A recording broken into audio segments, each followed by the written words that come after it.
গণ-অভ্যুত্থানে শহীদ পরিবার এবং আহত ব্যক্তিদের সহায়তার জন্য রাজধানীর আর্মি স্টেডিয়ামে অনুষ্ঠিত হয়েছে কনসার্ট ইকোস অফ রেভলিউশন।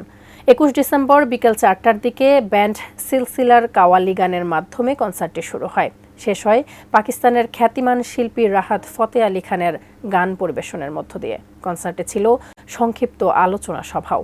তাতে স্বৈরাচার শেখ হাসিনার বিচার নিশ্চিত করার ডাক দেন বক্তারা। এ সময়ে শেখ হাসিনার ফাঁসি চেয়ে স্লোগান দিয়েছেন সেখানে উপস্থিত হাজারো ছাত্র জনতা। আরও জানাচ্ছেন এসআই রাজ।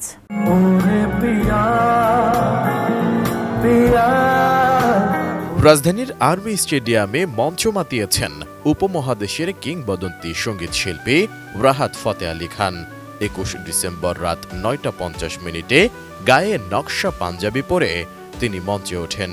মঞ্চে উঠেই তিনি বলেন, আসসালামু আলাইকুম বাংলাদেশ, আমি তোমাকে ভালোবাসি। আসসালামু আলাইকুম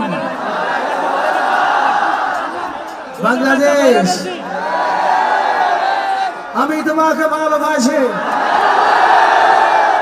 আর্মি স্টেডিয়ামের অগণিত দর্শকের সঙ্গে শুভেচ্ছা বিনিময় করে গান ধরেন তু না জানে আসপাস হে খোদা। একে একে তিনি শোনান তার গাওয়া পরিচিত গানগুলো। সে সময় স্টেডিয়ামের কানায় কানায় উপচে পড়া ভিড় ছিল ভক্তদের।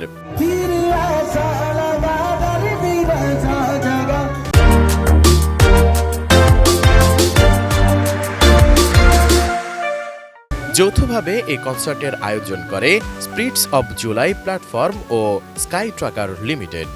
কনসার্টে জুলাই আগস্ট অভ্যুত্থানে শহীদ ও আহত পরিবারের শতাধিক সদস্য উপস্থিত ছিলেন। এর আগে সন্ধ্যার পরপরই মঞ্চে ওঠেন জাতীয় নাগরিক কমিটির মুখ্য সংগঠক ও জুলাই শহীদ স্মৃতি ফাউন্ডেশনের সাধারণ সম্পাদক সার্জিস আলম। এ সময় তিনি শেখ হাসিনার ফাঁসি চেয়ে স্লোগান দেন। তার সঙ্গে গলা মেলান কনসার্টে উপস্থিত হাজারো মানুষ।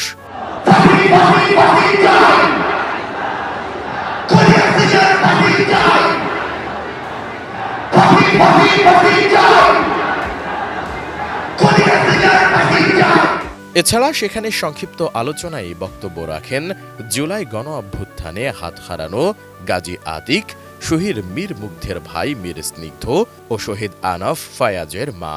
আমাদেরকে কেউ কোনো ইনফ্লুয়েন্সের মাধ্যমে আমাদেরকে ডিভাইড করতে পারবে না। গণ অভ্যুত্থানকে যেভাবে আমরা সফল করেছি, আমরা বাংলাদেশের এই সংস্কার প্রক্রিয়াটিকেও আমরা সেভাবেই সফল করব।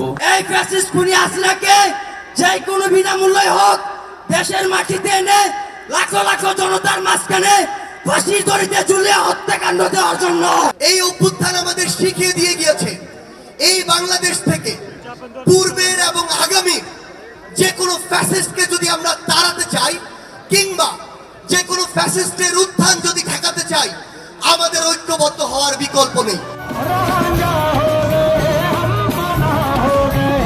এসআই রাজ, এটিএন নিউজ, ঢাকা।